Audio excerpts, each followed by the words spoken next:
Salut à tous et bienvenue. Aujourd'hui, on s'attaque à un gros morceau, les épreuves orales E31 et E32 du Bac Pro Métier du commerce et de la vente.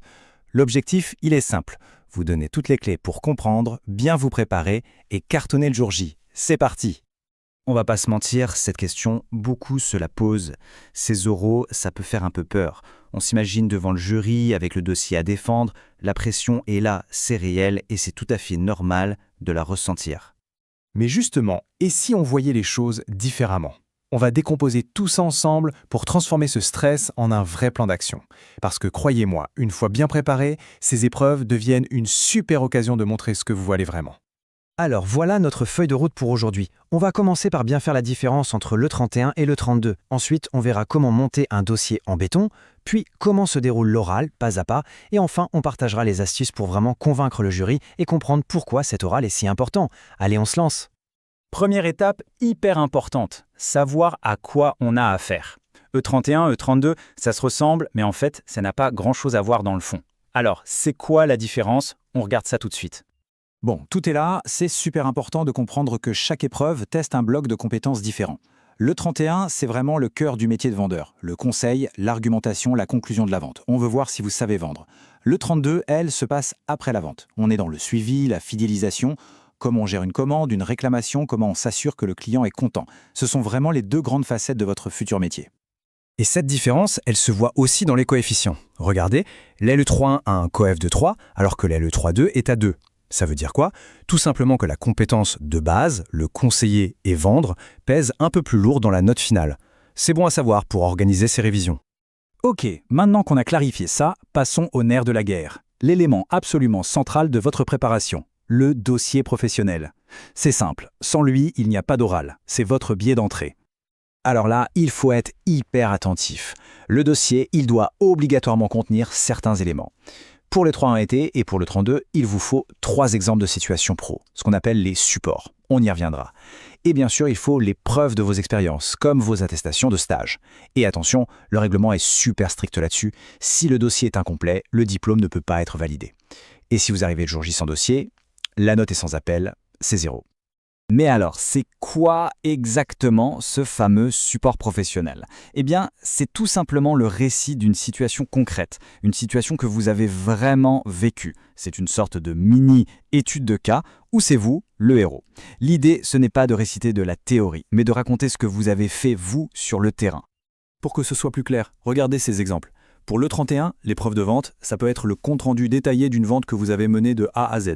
Pour le 32, le suivi, ça pourrait être l'analyse d'une plainte client que vous avez dû gérer. Ce qui est important, c'est de choisir des situations assez différentes les unes des autres pour montrer toute l'étendue de vos compétences.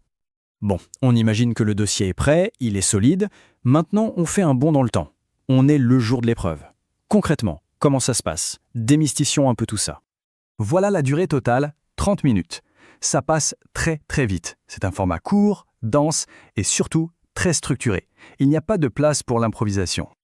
Et voici le déroulé exact de ces 30 minutes. D'abord, le jury prend votre dossier et choisit lui-même une de vos 3 situations. C'est la surprise. Impossible de savoir à l'avance, donc il faut maîtriser parfaitement vos 3 sujets. Ensuite, c'est à vous. Vous avez 10 minutes, pas une de plus, pour présenter ce cas. Et attention, sans être interrompu. Enfin, la plus grosse partie, 20 minutes d'entretien, de questions-réponses avec le jury qui va chercher à creuser, à comprendre votre raisonnement. Ok, on connaît les règles du jeu, on a un bon dossier. Maintenant, la question à 1 million. Comment on fait la différence? Comment on passe d'un oral correct à un oral qui va vraiment marquer le jury? Ça, c'est peut-être le conseil le plus important de tous. N'essayez pas d'inventer une situation parfaite où tout s'est bien passé. Votre meilleur atout, c'est l'authenticité. Racontez une histoire vraie, avec ses galères, les obstacles que vous avez dû surmonter. C'est ça qui intéresse le jury. Ça montre que vous savez vous adapter. Et voilà où se joue la différence entre une bonne note et une excellente note. Ne faites pas juste une liste de vos actions. Le jury veut comprendre votre cerveau. Pourquoi j'ai utilisé cet argument? Quelle était ma stratégie à ce moment-là? Et surtout, qu'est-ce que j'ai appris de cette expérience? C'est cette capacité à prendre du recul sur votre propre travail qui est hyper valorisée. Votre dossier, il n'est pas juste là pour être posé sur la table. C'est votre boîte à outils pendant l'oral. Quand vous parlez d'un bon de commande, montrez-le, ou en tout cas référez-vous-y précisément. Si vous avez reçu un super mail d'un client, citez-le. Ancrez ce que vous dites dans la réalité des documents. Ça donne une crédibilité folle à votre histoire. Et bien sûr, on ne le dira jamais assez. Entraînez-vous, répétez, répétez, répétez. Présentez vos 3 situations à vos parents, à vos amis, à votre chat, devant votre miroir, peu importe. Le but, c'est que ça devienne fluide, que vous maîtrisiez votre temps de parole et que le stress diminue. Une présentation claire, assurée, professionnelle, ça fait partie de la note. Allez, pour finir, on prend juste une minute pour prendre un peu de hauteur. Pourquoi on vous demande tout ça? Pourquoi cet oral est si central dans votre bac pro? Ce n'est pas juste pour vous embêter, promis. En fait, cet oral, c'est bien plus qu'un examen scolaire. C'est une sorte de simulation d'entretien d'embauche.